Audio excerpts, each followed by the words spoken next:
नमस्कार बंधुरा welcome back to मुडी फूडी। आमी अनिंदिता आज आपनादेर साथे शेयर करब सया चापस्टिकेर रेसिपि। बाड़ीते किभाबे खूबई सहजे सया चापस्टिक बानानो जाय सेटाई आमी एई भिडियोते देखिएछि और एटी बानानो भीषण सहज। तो चलुन बंधुरा भिडियोटी शुरू करी।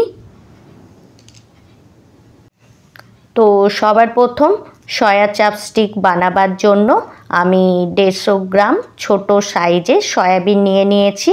एटिके आमी एकटा बोले ट्रांसफार करे नेওয়ার पर एटिर ओपर दिए दिलाम फुटন্ত गरम जल। जलटी ऐड करार पर एटिके मिक्स करे निये आमी आध घंटा रेखे देब। ए देखुन बंधुरा आमार आध घंटा हये गेछे। सयाबिनटी खूब भालोभाबे फुले गेछे।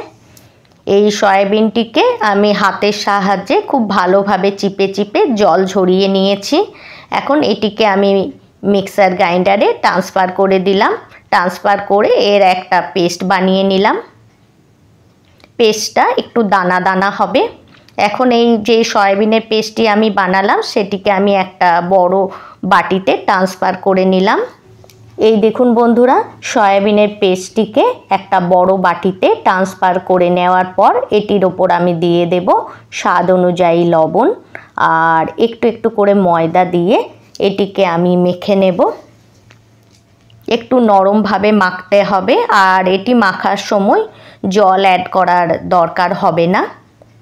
এখন এটি মেখে নেওয়ার পর এটিকে ঢাকা দিয়ে আমি 10 মিনিট রেখে দেব।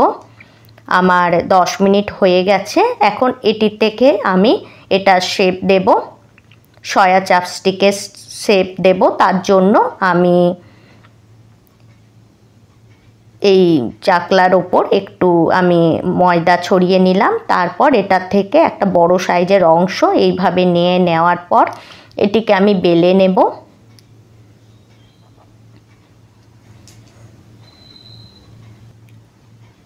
এই দেখুন বন্ধুরা আমার বেলা হয়ে গেছে।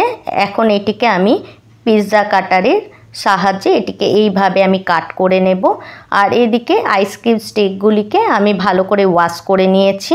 এখন এইভাবে এই কাটা অংশগুলিকে এইভাবে এর ওপর থেকে হাতে একটু জল লাগিয়ে আমি সয়া চাপস্টিকের শেপ দিয়ে দেব।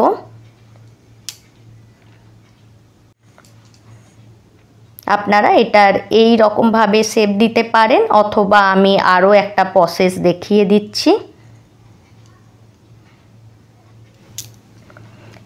তার জন্য আবারও আমি সয়াবিনের থেকে যে আটার মতো মেখে রেখেছিলাম ওটার থেকে একটা বড় অংশ বের করে নেওয়ার পর হাতের সাহায্যে এইভাবে চ্যাপ্টা করে দেওয়ার পর এটিকে এইভাবে ফোল্ড করে নেব।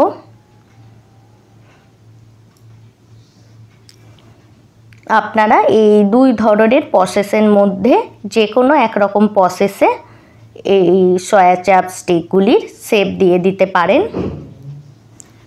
এইভাবে সমস্ত সয়া চাপস্টিকগুলিকে আমি শেপ দিয়ে দেব। তারপর এগুলিকে কুক করব। তার জন্য আমি একটা প্যানে আগে থেকেই জল গরম করার জন্য রেখে দিয়েছি। এখন ফুটন্ত জলে এই ধীরে ধীরে সমস্ত সয়া চাপস্টিকগুলিকে দিয়ে মিডিয়াম ফ্লেমে আমি 10 মিনিটের জন্য কুক করে নেব।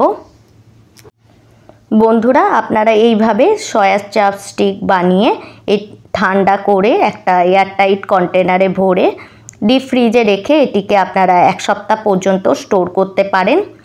ভিডিওটি ভালো লাগলে ভিডিওটি লাইক করে চ্যানেলটি সাবস্ক্রাইব করার অনুরোধ রইল। তো দেখুন কত সহজেই আমার তৈরি হয়ে গেল সয়া চাপস্টিকের রেসিপি। তো বন্ধুরা আজকের জন্য এতটাই। ভালো থাকবেন, সুস্থ থাকবেন। আবার দেখা হবে অন্য কোনো রেসিপিতে। Thanks for watching.